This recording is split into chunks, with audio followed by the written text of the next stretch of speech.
राधा मेरी सौमिनी मैं राधे को दास जन्म जन्म मोहे दीजियो শ্রী বৃন্দাবন কো বাস।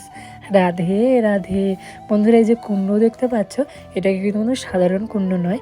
এই কুণ্ডেই কিন্তু মা যশোদা 6 দিন পর, গোপাল জন্মের 6 দিন পর আতুর ঘর থেকে বেরিয়ে কিন্তু এই কুণ্ডে গোপালের কাপড় ধুয়েছিল। আজও মান্যতা আছে গোকুলে অবস্থিত এই কুণ্ডে গোকুলে নবজাত শিশুদের কিন্তু জামা কাপড় এই কুণ্ডে কিন্তু 6 দিনের মাথায় ধোয়া হয়। আর এই আশেপাশে কিন্তু 4টা গাছ আছে, কল্পতরু বৃক্ষ। মান্যতা আছে যখন ছোট্ট গোপাল ছিল তখন কিন্তু গোপাল এই গাছের উপরে বসে কিন্তু বাঁশি বাজাতো। আর এই যে ভবন দর্শন করতে পারছো, এটা হলো কিন্তু নন্দভবন। এটা কিন্তু 84 খাম্বা নয়, এটা হচ্ছে নন্দভবন, নিজস্ব বাসস্থান নন্দবাবার। কী সুন্দর দেখছো, মা যশোদা কী সুন্দর উদয়কুলের সাথে বেঁধে রেখেছে।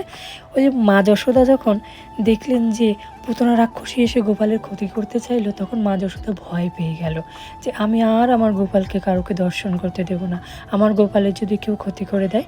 এইদিকে মহাদেবের মনে ইচ্ছা জাগলো, ভগবান জন্ম নিয়েছে, ভগবানের একটু দুর্লভ দর্শন আমি করে আসি। যখন ভোলে বাবা দর্শন করতে আসলেন, দেখলেন যে মা যেরকম বেশ পোশাক, সাধুর বেশ, আমার গোপাল ভয় পেয়ে যাবে, তো আবার যদি কংস কোনো অসুর পাঠায়, তাই আমি কাউকে দর্শন করতে দেবো না, বললো আমি আমার গোপালকে দর্শন করতে দেবো না। তখন মহাদেবও কিন্তু হাল ছাড়লেন না, সেখানেই বসে থাকলেন, বললেন আমি এখানেই বসে থাকবো মা, তুমি যতক্ষণ পর্যন্ত আমাকে গোপালের দর্শন করতে না দেবে আমি এখানেই বসে থাকবো। তখন কিন্তু ভোলে বাবা কিন্তু অনেক দিন ওখানে বসে থেকে ভগবানের নাম জপ করেছেন। তখন রীতিমত মায়ের হৃদয় প্রসন্ন হলো, মা তখন ছোট্ট গোপালকে দর্শন করালেন।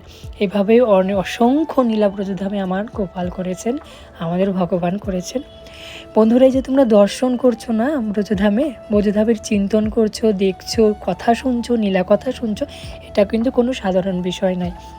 বৃন্দাবন যাওয়া তো দূরের কথা, বৃন্দাবনের চিন্তনও যদি হৃদয়ে আসে, ভাববে রাধারানী তোমাদের কথা স্মরণ করেছে, রাধারানী চিন্তন করছে দেখে তোমাদের চিন্তন হচ্ছে। কেন আমাদের রাধারানীর কৃপা ছাড়া ব্রজে যাওয়া তো দূরের কথা, ব্রজধামের কথা চিন্তনও আমাদের কিন্তু মনে আসবে না কিন্তু।